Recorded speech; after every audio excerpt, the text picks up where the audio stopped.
Oh, welcome back to another episode of the Hero Brew. I'm Max. Cam. My name's Austin.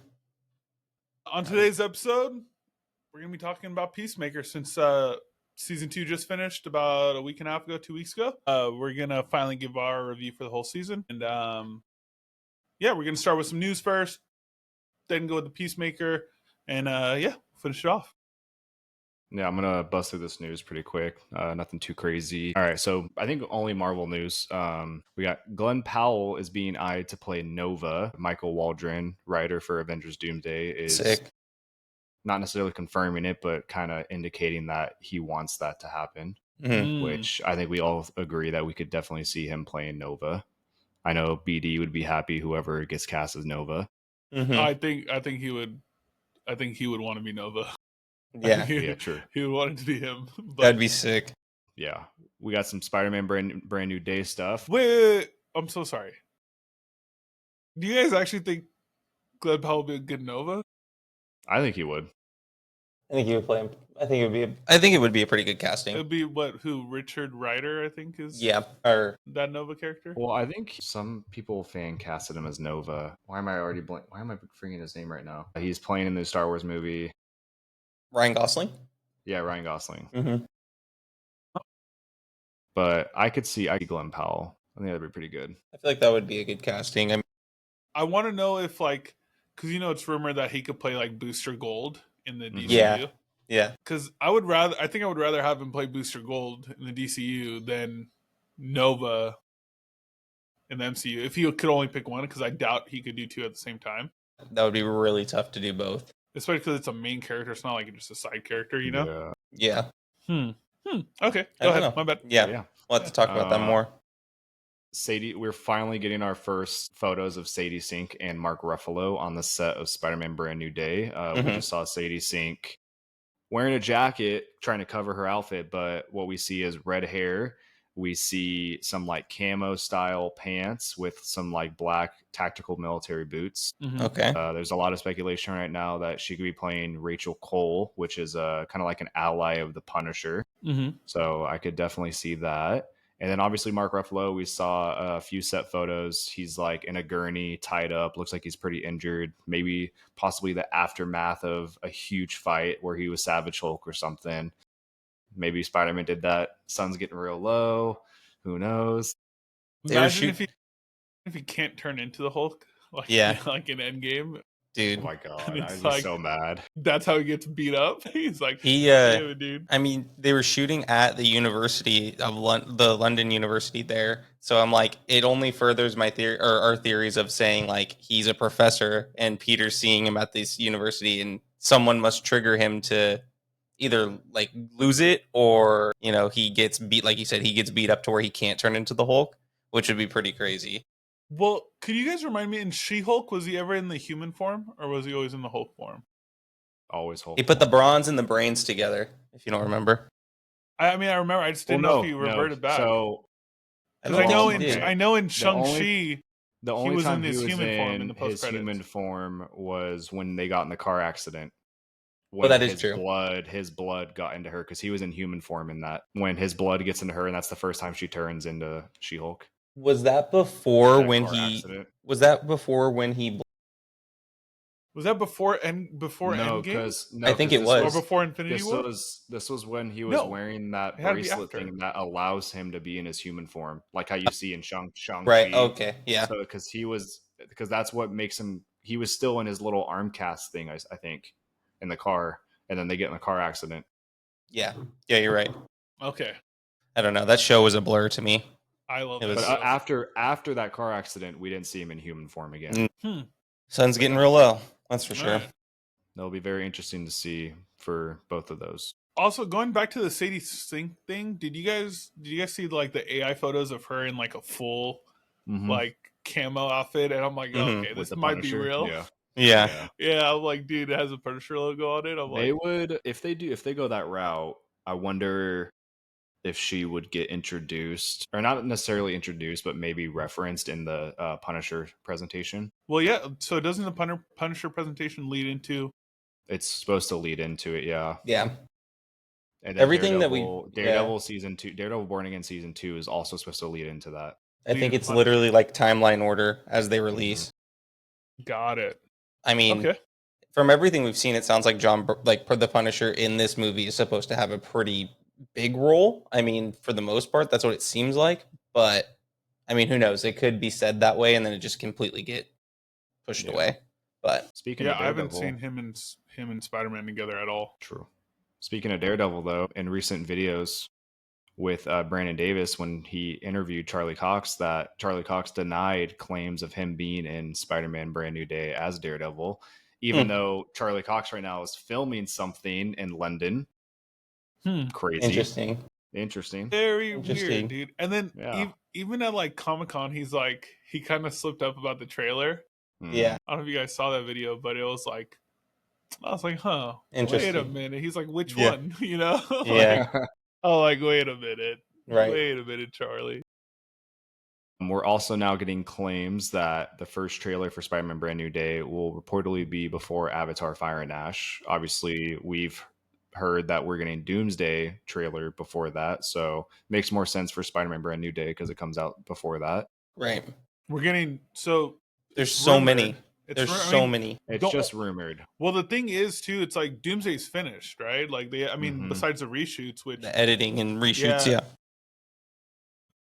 So I wouldn't be surprised if there's like a little teaser snippet. Mm-hmm. Well, I mean, they did a year early trailer for why am I forgetting?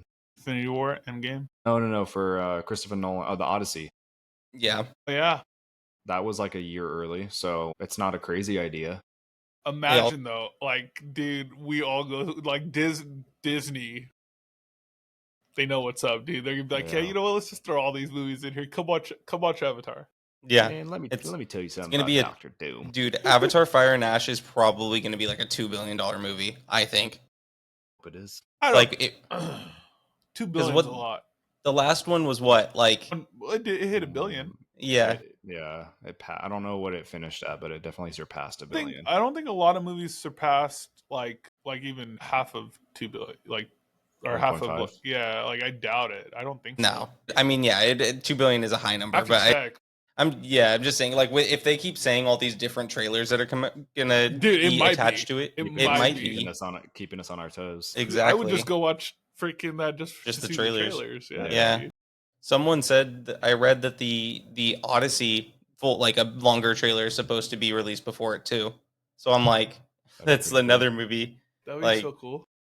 That'd be super cool. Marvel confirms that VisionQuest will be the final installment in the WandaVision trilogy. Mm-hmm. I think we all kind of assumed that. Yeah.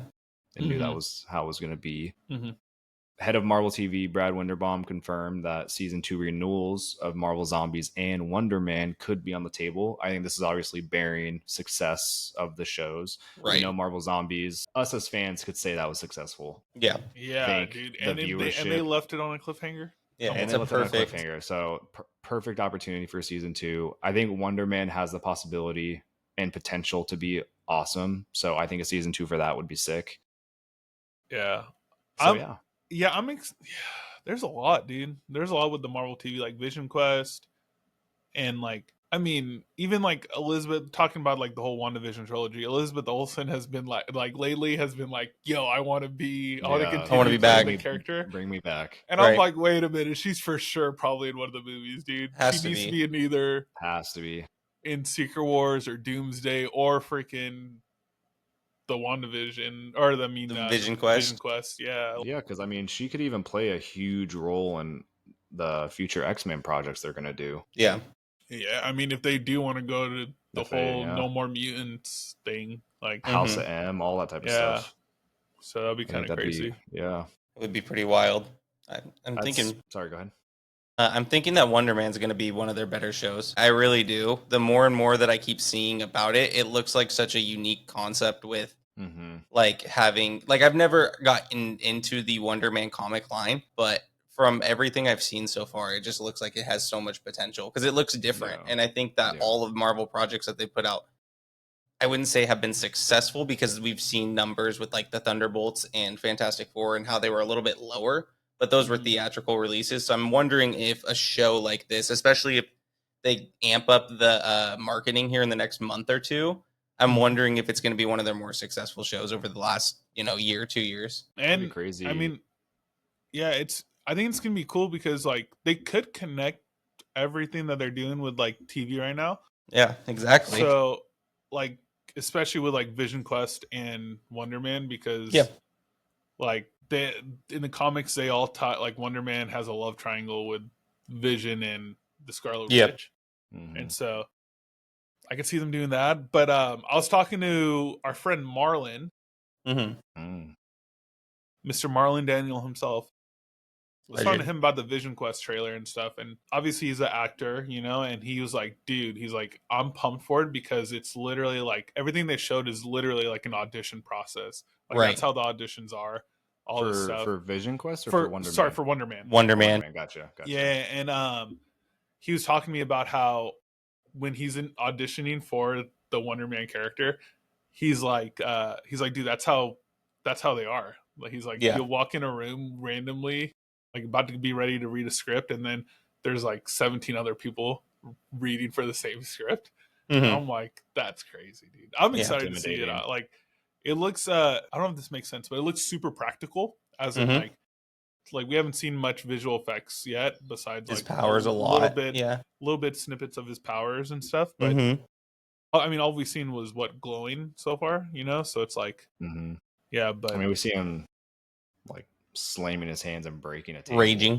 Hell yeah, dude. But you could do that. I've seen you do that, dude. I'm kind of getting a little bit of WandaVision vibes from like the early on trailers we were getting, because it wasn't showing us much at all. I agree. Like on like the superhero side of things, kind of just like the normal things. Well, WandaVision also didn't give us any like superhero type things till like episode 3. Not for the first, literally the first 2 episodes were just like we're watching a sitcom. Yeah, dude. Yeah. You guys got anything else? That's all I have for the news. I tried looking. I mean, it was pretty much just the past week and a half ish. They just released the final trailer for Predator Badlands, like the new final trailer for it. And I'm like, they just released one like 2 weeks ago. So I was super confused. I haven't watched it because I'm like, I'm done watching the trailer for this movie. I don't want it to spoil anything else. So that movie releases November 7th. Running Man is November 14th. And then Avatar is December. And I think there's one more in the mix. Wicked for Good, yeah. I saw they're doing a 5-hour double showing of the first and the second movie for that. I'm like, that's insane. I'm sure they have like an intermission. I would assume. Dude. Yeah. If they do that for all the Avenger movies, when like Doomsday or Secret Wars come out, I will go. I'll be there all day. I'll be there all day. I'll wear pajamas. I'll just be just to see Infinity War in theaters again. Yeah. Yeah, I forgot. The last time I saw them do like an intermission might have been for Batman, like the Batman trilogy. Oh yeah. Christopher Nolan's Batman trilogy. I think that was the last one that I was like a part of. But yeah. I mean, if you think of Wicked like on Broadway, they have an intermission in between. It's like that would make sense. It would give it a theatrical type or a theater type feel to it. So yeah.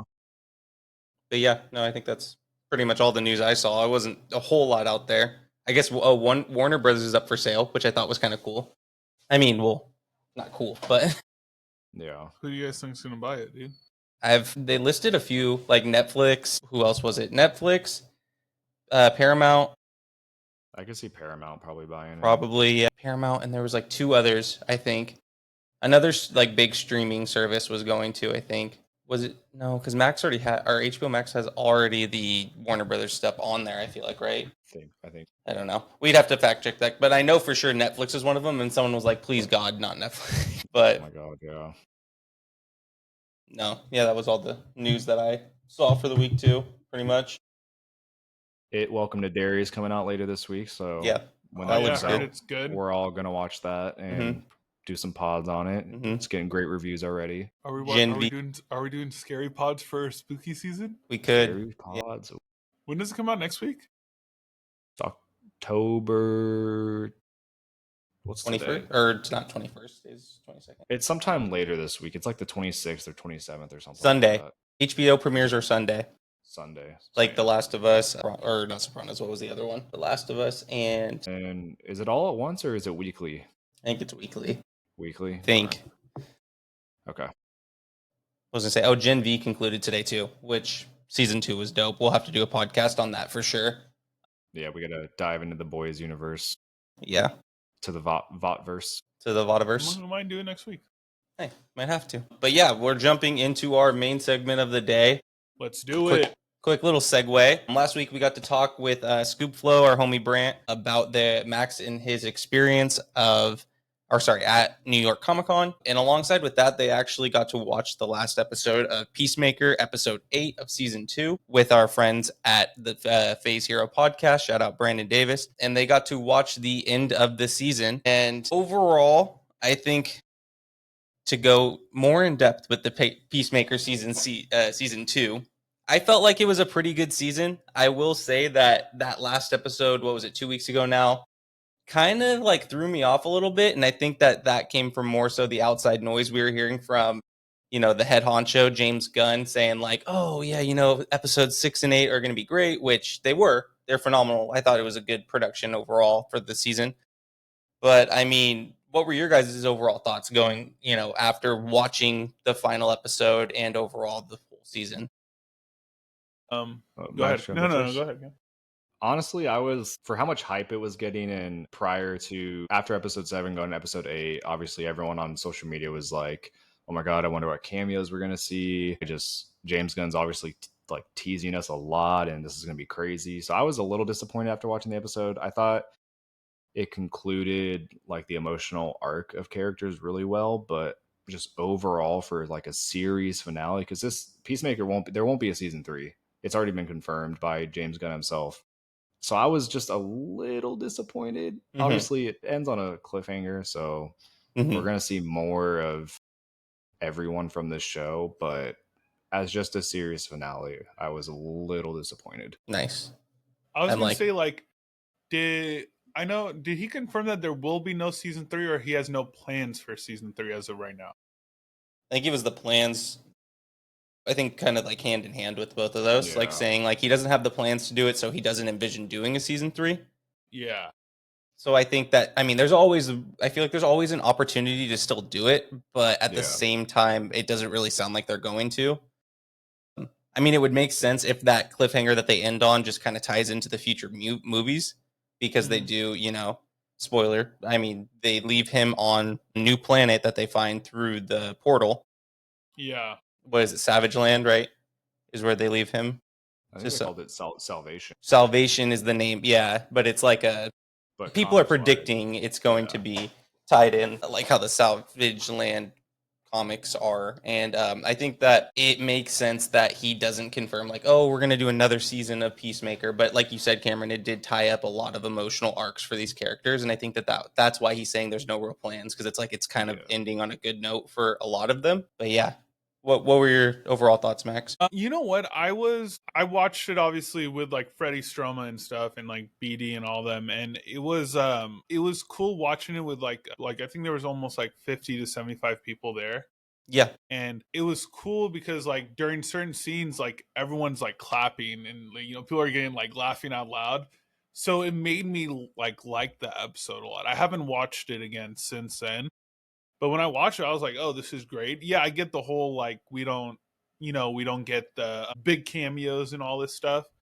Mm-hmm. But I think like Austin said, this is full spoiler, by the way. When they showed the Checkmate logo, right? I was like, okay, that's a big thing if you pay attention to comics. It's right. It's like huge. It's a huge right? callback, like at the end of the day. I'm still a little unfamiliar with it exactly. But it's like a huge callback. So I get if that was like a big cameo, because people were freaking out. Like they were like when they saw that and freaking out when they saw that, And I was like, oh shoot, that must be something crazy, It's basically just like another team that's formed, and the main two kind of members. It's obviously everyone that is in the 11th Street Kids, but the two main members are Deadshot and Peacemaker. So it's an opportunity to bring Deadshot. Wait, which Idris Elba? Idris Elba was Deadshot. Okay, yeah, okay. I was gonna say, who's Will Smith's character? Was he not Deadshot? I thought he was No, Deadshot. wait. Will Smith's character is Deadshot. Idris Elba's character is no, he's not Deathstroke. There's a different Deathstroke's a different character. Yeah, Deathstroke is completely different. Are you guys googling it? It's something with a D. I'm He's pretty sure. Will Smith is Deadshot, and Yes. Idris Elba. Is he not also Deadshot? I think he's Deadshot. No. Bloodsport. Bloodsport. There you go. Bloodsport. That's what it is. My bad. I want Okay, Bloodsport to come back. Bloodsport. I think Will Smith did great too as Deadshot, but Bloodsport and Peacemaker are like the same thing. They're like the same guy. Deadshot is one of the Checkmate members, though. that'd be cool. Either or. I'm fine with both of Bloodsport them. might. I can't. I have to fact check it. I can't remember. But Yeah, I like both. Mm-hmm. But yeah, I think. Yeah, I liked it. I like the fact that it really made you hate Rick Flag. Right. Like I hated him. I hate him. Like he's not a good guy at all. Yeah. You know, he's like, dude, you're like, it's weird because obviously it's after the animated show Creature Commandos, because they reference his back being hurt and all this stuff. Yeah, which I loved him in that show. Yeah, he was great in that show. The thing is phenomenal. Yeah, and he was like kind of good in Superman, right? Like he wasn't like yeah. he wasn't bad. I mean even in the beginning, like even in the beginning of this show, he wasn't like we kind of understood like he killed his son. I mean, he killed his son. Yeah, at the end of the day, you know. But he just was like the part, and like I didn't mind him like beating up on John Cena, right? Didn't mind that at all, which was crazy, right? Yeah. But especially that knee, when he was sitting down, dude, that was crazy. Yeah. But it was the fact that he was just letting his team die, right, going through the portals. Dude, and they're celebrating. They're laughing, and like he's got a cup of coffee in his hand or something. Like they're all just having a good time while his team's dying. Yeah, and I don't know if we mentioned this, but like the doors, right? Like like the doors were crazy, dude. I kind of loved it. I thought it was a great episode. I loved episode 7 a lot. I think episode 7 was really good too. So I was like, because I know they were hyping up 6 and 8. Yeah, but like episode 7 was good too. Yeah. Before we keep going though, I don't know if this was on our list, but what's like your overall rating of the show? Do you guys just want to do that real quick? Yeah, we can do that. Yeah, and then we'll go more in depth on everything. Mm-hmm. Season 2, in comparison to season 1, I thought that season 1 was one of my favorite shows that I've watched in a while for a superhero show. Maybe it's because I got to binge it, and that kind of helped a little bit. I would say season 2 is definitely I'd say like an 8.5.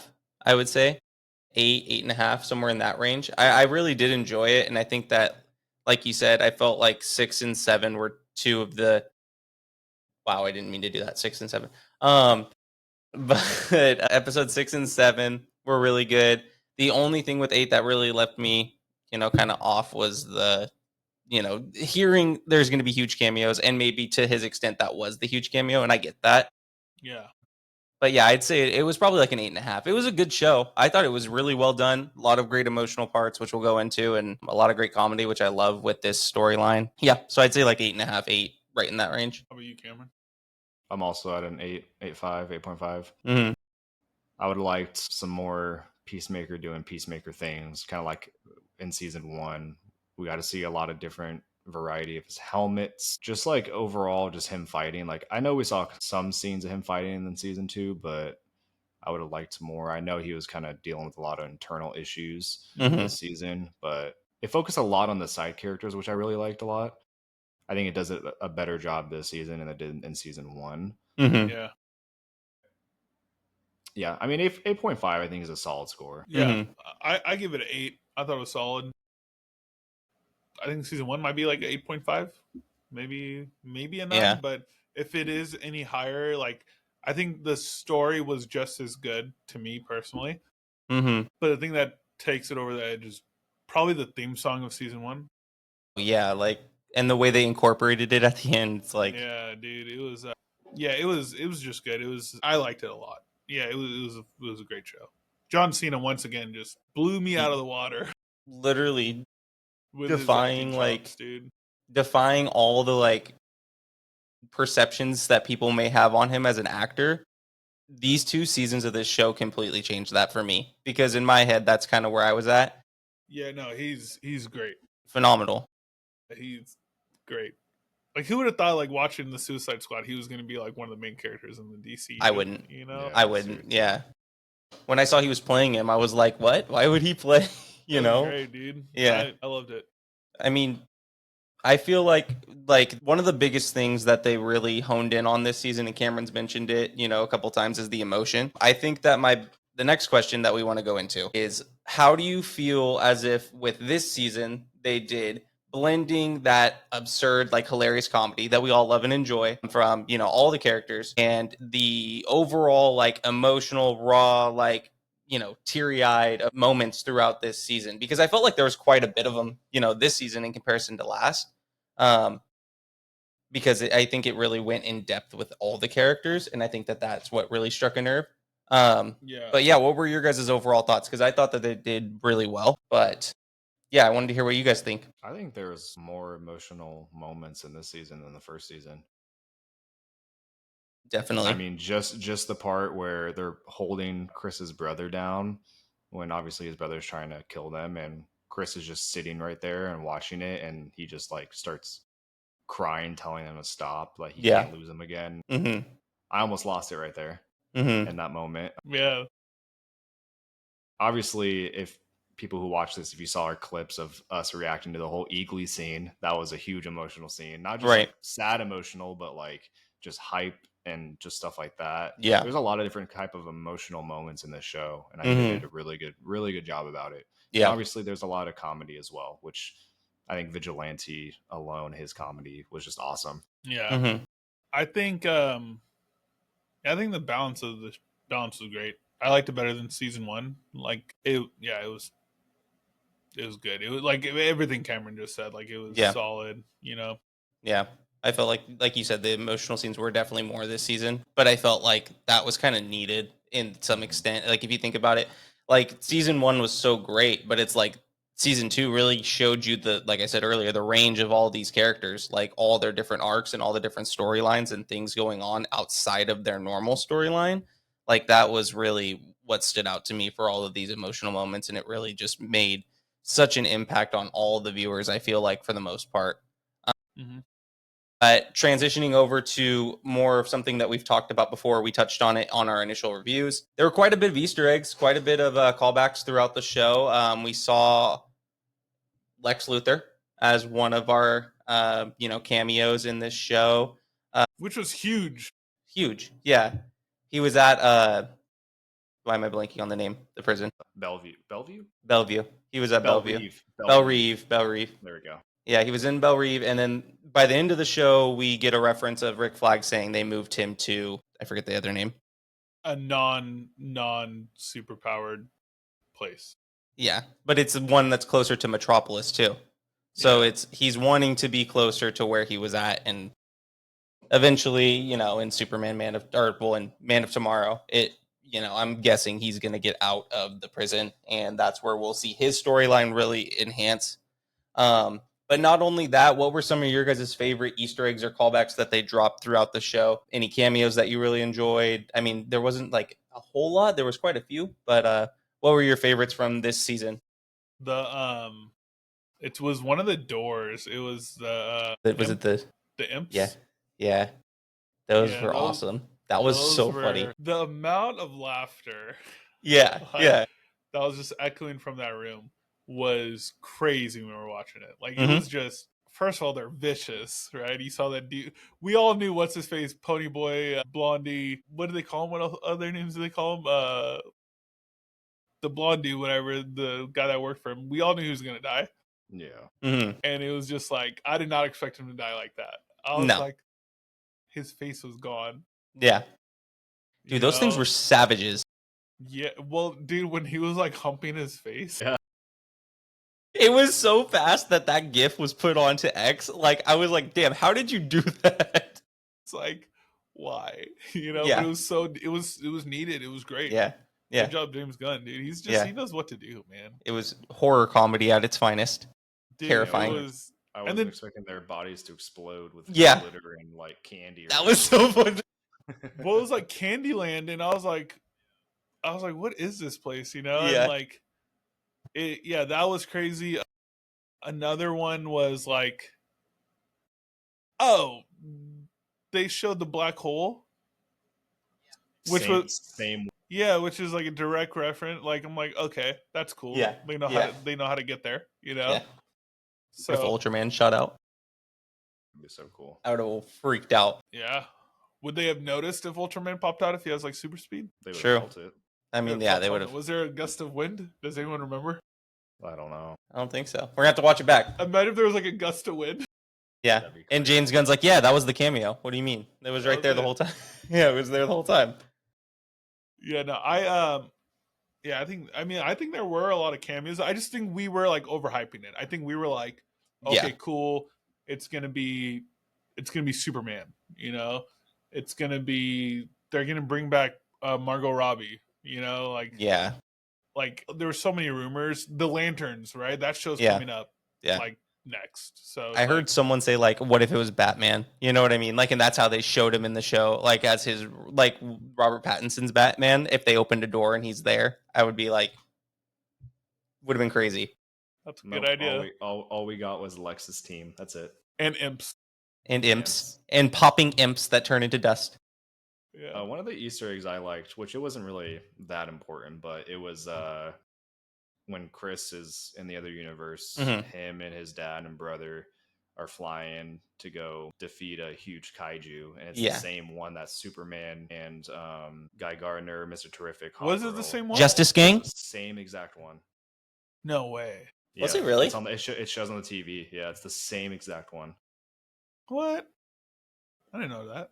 Mm-hmm. Wasn't that one that Lex like released though? Yeah, it was. Mm-hmm. Yeah, so they must have a Lex Luthor there. Possibly. Maybe. Is he good? What if he is? Be crazy. That would be wild. But yeah, there was quite a few. I mean, that would probably.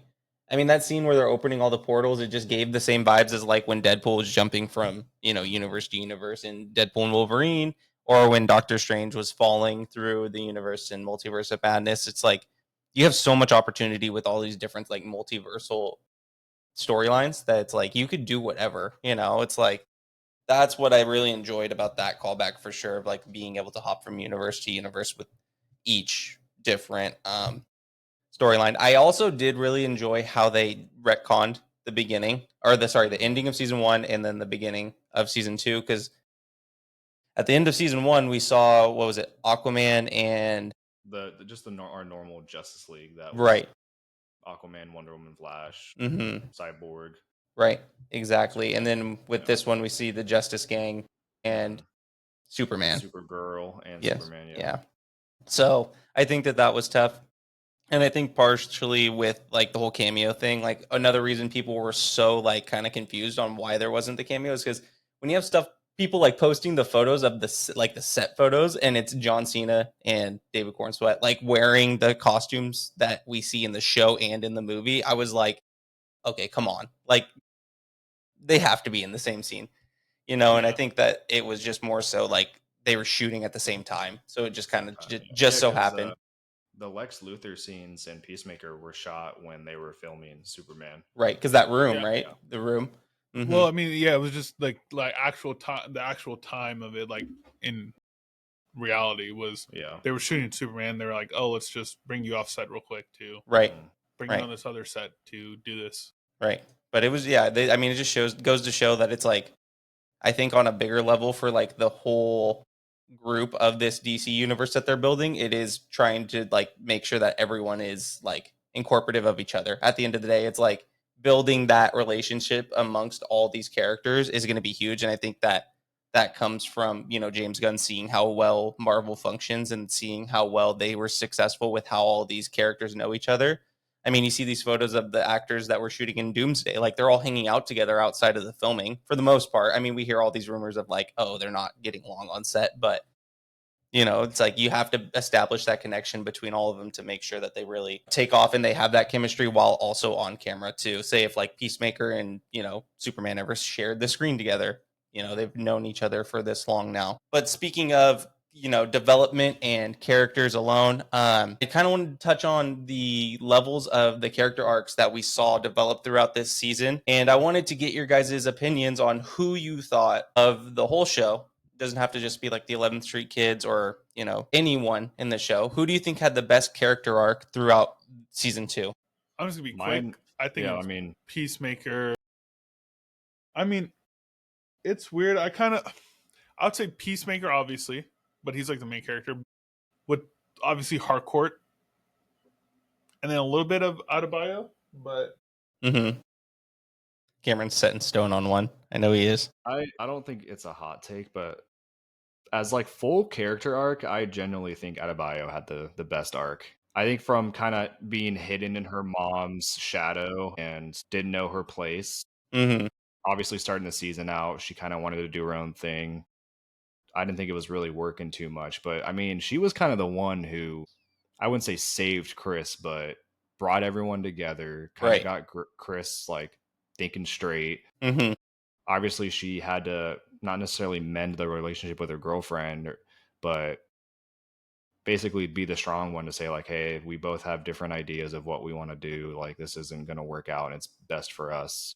Yeah. I really think, and I think she's going to be the true lead of Checkmate. Well, and she's the one that founded it. Yeah, and I don't think she's going to be horrible like her mom, Amanda Waller, but I think she's going to be way better and do things the right way. Yeah, I agree. Yeah, I agree to some extent. I mean, I agree on everything you just said on the last part.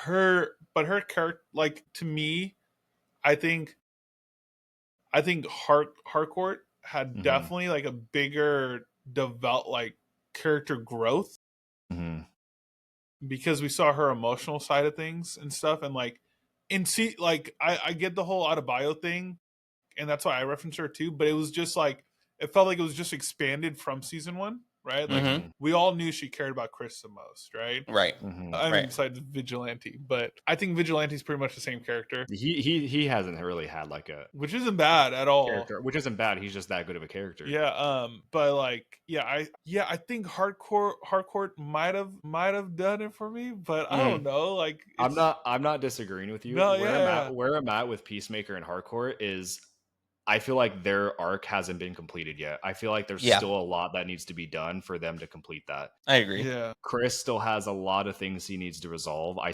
don't think it was solved at all in season 2. I still think he has a lot of doubt in how he is as a person and that he feels like he needs to mend these for what he's done wrong. Obviously, I still don't think that's been closed. Yeah. Obviously, getting kidnapped by Rick Flag Sr. and put in this universe, I feel like it's gonna, especially by himself there, possibly. I feel like he's just gonna sit in his thoughts and just make it worse. Yeah, well, like another person was at the cyborg girl. I thought she started off a dick, and then I don't know. Her like, hey, character growth was fucking great. She's like, hey, this is not right. This is not right. Right. We need to stop this. Yeah, and so I thought that was cool. Yeah. I'll say one that dang, Rick Flag's not wanting to be with me no right. more. Darn. Yeah. I'll say one you guys haven't said yet. Langston Fury, dude. Come on. Or Fleury, sorry. Like, I thought that his arc was kind of cool. I mean, it was like beginning of the show, he was just this comedic relief, it kind of felt like. And I felt like that kind of was throughout the whole show. But then he kind of got soft at the end. Not soft, but like you could tell he wanted to do the right thing at the end of the day. And I think that like even seeing like Economos report the crime about Peacemaker at that one point, and then him looking over at him and just like nodding, and you could tell like he was one of the funniest additions. Yeah. But yeah, so he good. Just needs to be in. He needs to be in everything from now on. Right. I mean, people had their theories about him too, about him being a Martian. Yeah, exactly. Like that would be insane. Martian Manhunter. I'll fucking lose it, dude. And we've been seeing him the whole time. Lose it. That's why he's got bird blind. I don't know. It'd be so crazy. We didn't see him with fire, right? So like, no. It could be. I mean, they just haven't said anything yet. That's what I'm saying. His scene with Vigilante, where he's actually quizzing him on spider facts. But like, it's just wrong. Yeah, and he's just like, that looks like that, or that man looks like he collected all the Pokemon. Well, I like that part when they were like quizzing, or when he was quizzing him, and he was like, he was like giving him the answer. He's like, whatever. It's like, Yeah. It's like, oh yeah, it does say this. Right. Like, I mean, that's dope. Yeah, it was just so cool. In the beginning of the show, like when they first introduced him, I didn't think he was going to be as big as a character. I thought he was gonna die. I thought Eagle killed him in that episode. Yeah, I agree too. I mean, and I think that's I where didn't expect him to be alive. Right. I think that's where I really did enjoy his arc because it was like he's more than just a a killed off character. Funny, dude. Yeah, it was hilarious. So funny. He just needs he just needs to be in everything from now on. It's insane. I mean, talking about characters, we mentioned him, once or twice throughout this section. We got to be honest here. Do you guys feel like Vigilante stole every scene again, like how he did in season 1 for the most part? Yeah, I feel like every scene he was in was great. Yeah, like especially when he was like at his mom's house. Right, dude, he was so mean to his mom. Well, oh my god, him, like saying that Harcourt is like his ex and stuff, and I'm like, I'm like, oh god, right, yeah, I think Freddie Stroma did a great job. And I don't know if you guys like saw in the interview that BD did with him that night, but he was talking about like how it was like uncomfortable for him to say some of the jokes. Like he was like, "Oh, dude, it was really, really hard." He's like, "I just didn't like some of the stuff I said." Like, but he's like, "It was funny, it was hilarious, but it was hard for him to actually do it." One who knew he was British had no clue. Dude, no clue. He was in Game of Thrones, like, totally didn't even notice. I was like, makes sense, but didn't even notice. Yeah, he's just hilarious. Yeah, I think every scene he was in, he kind of steals it. Like he's just.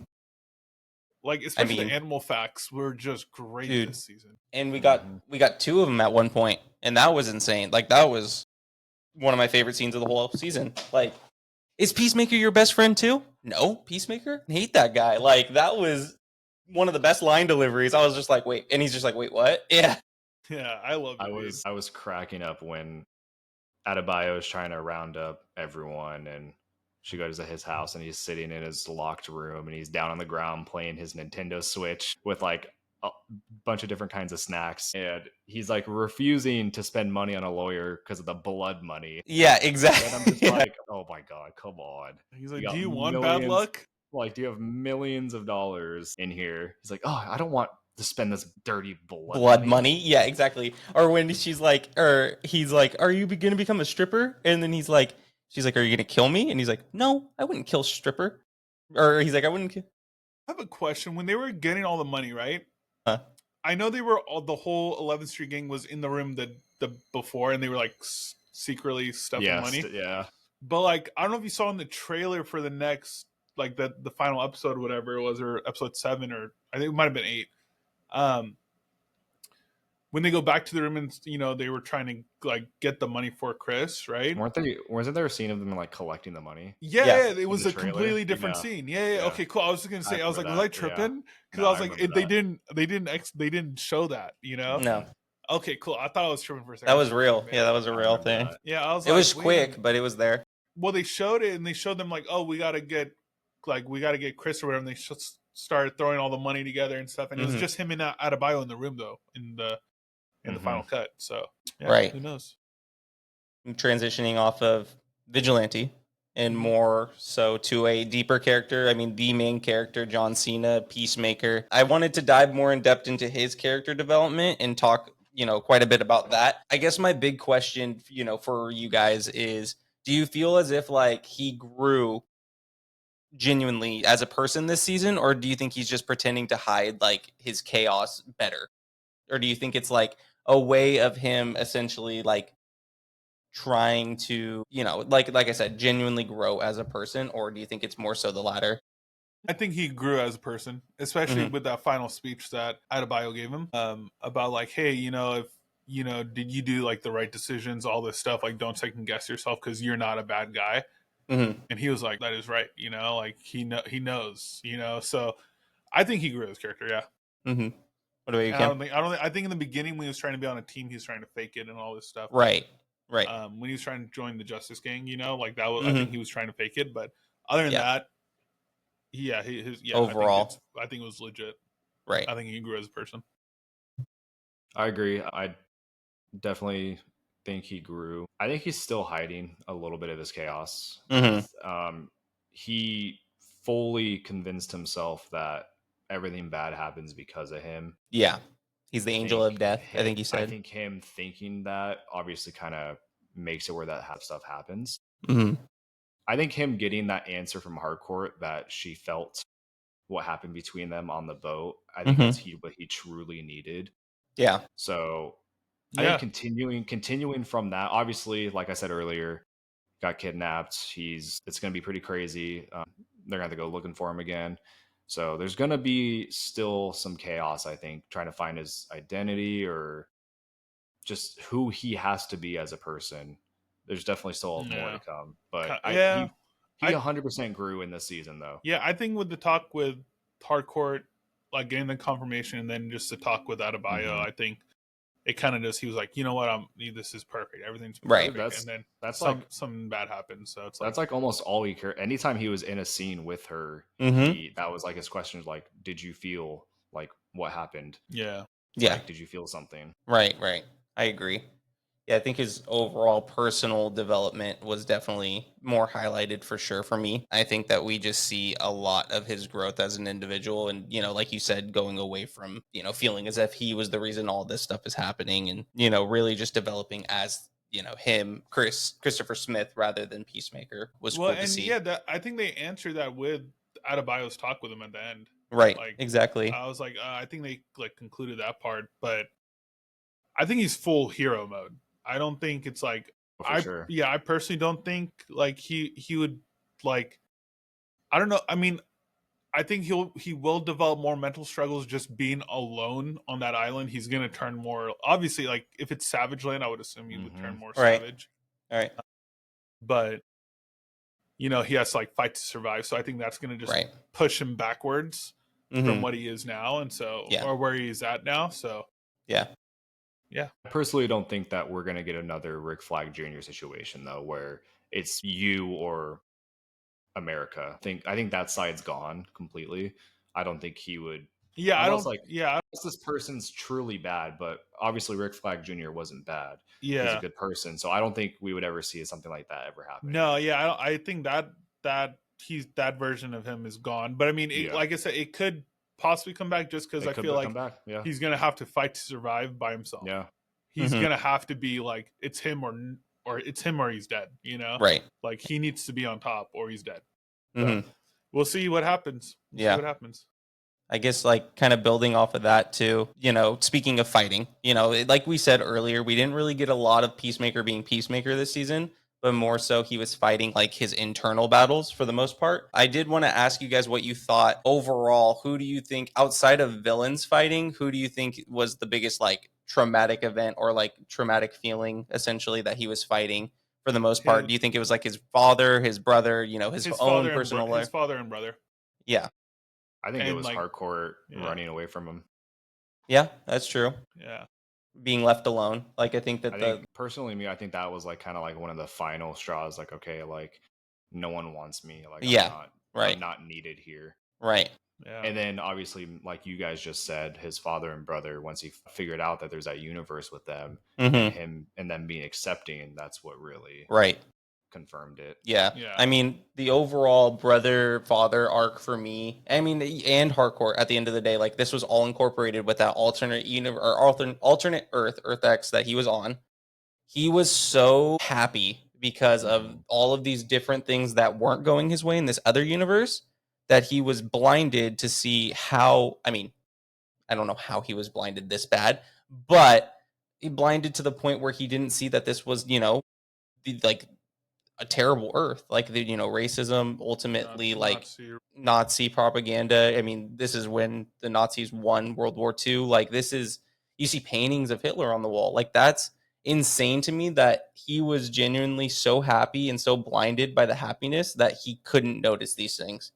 And call it what it is. There could have been some, fakeness to that, but at the same time, I genuinely think that plays into him just wanting to be happy and seeing only the good in that universe because it was all good for the most part to start from when he got there. But yeah, I think that was definitely heavy.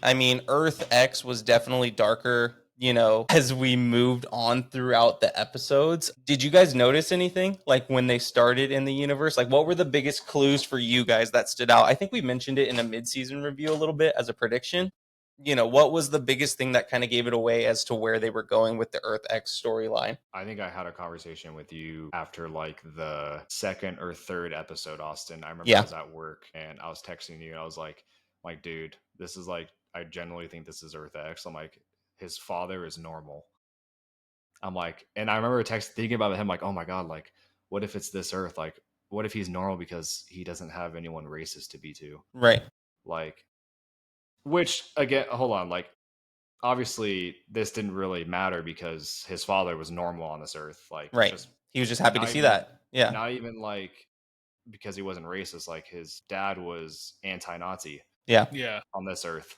Mm-hmm. Which was crazy. That was he was reveal. Yeah. He said like I don't agree with them. He was like actually good the whole time. Like actually a good person. Dude, he was this like our Chris killed their Chris, and he was still willing to let that go and let them go. Forgive and forget. Yeah. I didn't. Yeah. I'll be honest. I didn't notice like something was like wrong with that Earth until it became obvious. Like I completely like I was like I'm not like I think until it might have been like episode 4 or something like that. But I was like, this is weird. Like the people, I forgot what the people are that were what was the resistance group? It was the Freedom Fighters. Was it the Freedom Fighters? Something Freedom Fighters, I think. Yeah, I didn't like when they first showed up. I was like, okay, something's sketchy, right? Like, but it was the Sons of Liberty. I'm pretty Sons of Liberty. Sorry, not Freedom Fighters. Like, which is like Sons of Liberty. I'm like, that doesn't sound like a bad name, right? Exactly. So it's like I was like, something's up, but it didn't. Yeah, it didn't. Everything just seemed different. It didn't seem like crazy. I didn't notice like there was only white people. Didn't notice that. So it's like, I was so focused on like Chris. Anytime he was there, I was like, okay, what is he doing? What is he doing? Like his relationship with Hardcore. Like, I didn't really like pay attention to the surroundings, but yeah. So I was shocked by it a little bit. I think with each episode, like more and more things started to click, and it all runs through your brain. Like, oh my God, like it's making more sense. Like, is this really the route they're gonna go? Mm-hmm.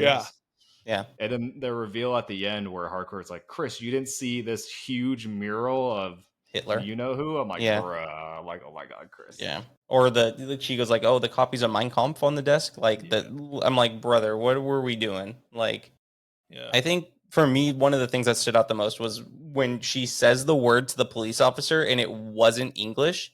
And she was like clearly trying to make a point of like what was going on. And then he's like, what was that, gibberish? But you could hear it. And it definitely sounds German. And I was like, okay, hold on. That's a little weird. His brother didn't know who the Kardashians were. They're obviously not a thing there. There were so many things that hiding the American flag and like where the stars are. Mm-hmm. I think that was another big tell. I'm like, okay, why are all the flags like why can't we see the hiding logo would be right? Yeah. Yeah, it like you said, the more it went on, the more it became obvious. It was like, no, this is where they're going with it, and it did. Yeah, kind of tying it all up and wrapping back up to the last episode, specifically towards the cliffhanger at the end. What was your guys' overall thoughts on the ending for one? And I think we kind of touched on more so like we kind of wanted a little bit more, but we know, they're trying to build off of it. What do you think in particular this is going to be setting up for the future? I've seen some rumors online, and I think that there are a lot of good speculations and theories. But I wanted to hear your guys's and, see what where your brains are moving towards this. And if you have any big theories for the future projects, what's next? Am I actually going to go first? No, you go first.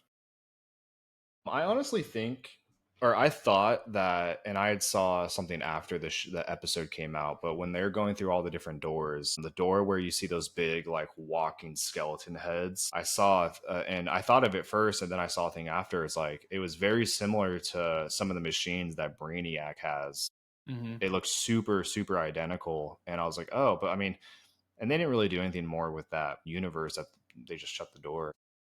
Obviously, I still think this is all. They shut that door. They shut that door so quick. They're like, no, they really did. We're not even like this. They opened the door and the skulls were like screaming. Yeah, they turned and they're like, no, like no. But I think this is all leading to Brainiac. I think Man of Tomorrow is going to be Superman and Lex as a team against Brainiac. Mm-hmm. Can I give you guys my hot take? I might have mentioned it already, but I don't think it's Brainiac. I think it's think it's Brainiac? I think it's Gorilla Grodd. Well, and that's Yeah. what I was leading to next is on this Salvation, this like we hear all these roars and stuff like that. I'm like, Well, that comic line, he's and there. Savage Land is like all Yeah. Flash villains basically Yeah, get put yeah. there. And so, and Gorilla Grodd is a Flash villain. And then they showed, like, I know James Gunn teased it with like a brain, right? But I'm like, that'd be too obvious. I'm like, I mean, he would do something like that. Don't get me wrong. But at the same time, I'm like, dude, how about if he's talking about like a smart ass person, which Gorilla Grodd is a smart animal, obviously. Yeah. And so, I think it could be. I think it's Gorilla Grodd, dude. I think we're thinking about it too. Like, oh yeah, it's Brainiac. Yeah. I mean, it probably. I wouldn't be surprised if it's Brainiac. You know, like I wouldn't be surprised if we get a trailer tomorrow and it's Brainiac's talking or whatever. I mean, but I just who would it's Lex Gorilla need Grodd. his armor more against, Brainiac or Gorilla Grodd? I think Gorilla Grodd, dude. Yeah, I think so too. Yeah. I mean, he probably needs it no matter what. But I mean, I think I would assume like Look at how boys living both, after because I think crypto. like, I think Lex would work with Brainiac, but I don't think he would work with Gorilla Grodd. Because Brainiac is not like I mean, correct me if I'm wrong. From my understanding, Brainiac's not like a meta-human, you know? And that's what like Lex hates, right? Brainiac is the actual technology. You know, it's not, and which Lex does love technology. He loves all this stuff. So that's why I'm like, wait a minute, how about if it's like I think he would be like, crap, a giant ass monkey, I'm gonna help you, Superman. You know, like I think it's gonna be obviously from how we saw Superman, his hatred for Superman. I'm very curious to see how they're gonna get it to, if they're gonna work together, like how it's gonna come about. Right. Because right now I don't see them working together at all. Yeah. So yeah.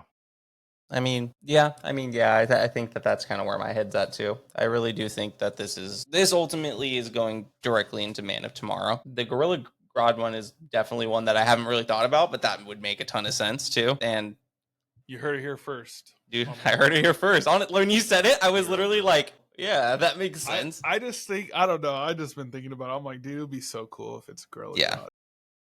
I mean, I'm interested to see what they do with Lanterns too here in the next few months. Like that's gonna be, dude. Lantern's gonna be nuts.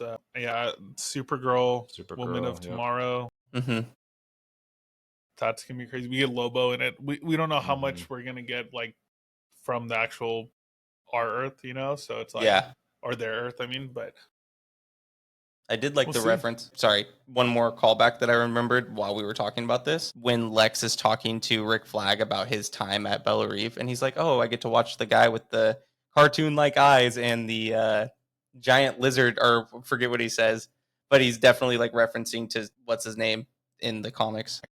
I think the cartoon eyes one, I think he's referencing to Phosphorus still, and I think that's who he's kind of like talking about. But yeah, that was one callback that I really did enjoy, because it's like, oh, he's referencing characters that we don't even know about yet, but they're, in prison at some level. Yeah. I loved the Arkham call out too. That was a cool one. Arkham Asylum. Well, like, yeah, Gotham was referenced a lot. Yeah, they talked about Gotham. So yeah, they got a lot of room to work with. Like, I mean, it's set up projects, but not Killer Croc was the Killer Croc. That's who I was thinking of. So it's like, he's referencing all these guys that it's like, oh, you can speculate who is that, and it's like Killer Croc, and probably like Dr. Phosphorus, or someone cartoony to some extent.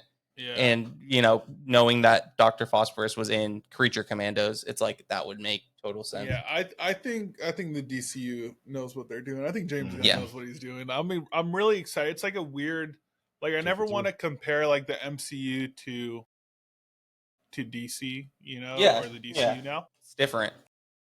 It's just like the MCU, I think, lost its like I think it lost its connection with the fans, right?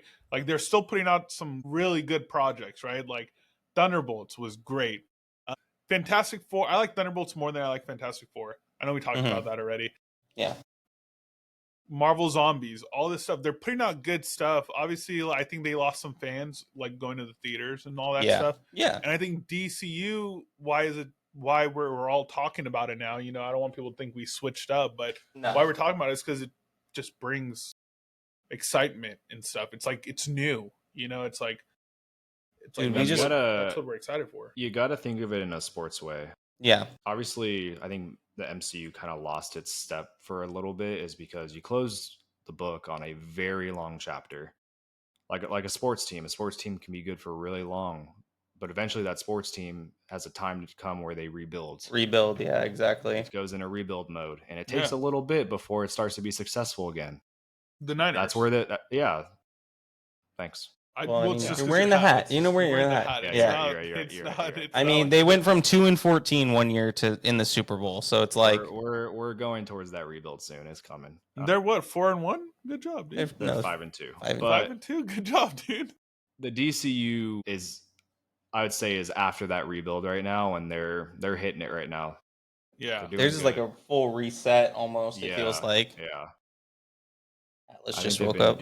I think they've been doing really good so far, and I'm excited. Yeah, it's gonna keep it coming. Perfect. Yeah, we had some other questions, but I think we should just ask one of the questions right now. Which one's your favorite? I think if you could swap lives with any character, that one. I think let's just finish it off with that. For one day. Yeah, so if you could swap lives with any character in this season of Peacemaker, for one day, who would it be, and how fast would you regret it? I mean, probably say Vigilante. I feel like that'd be hilarious. I don't know if I would regret it.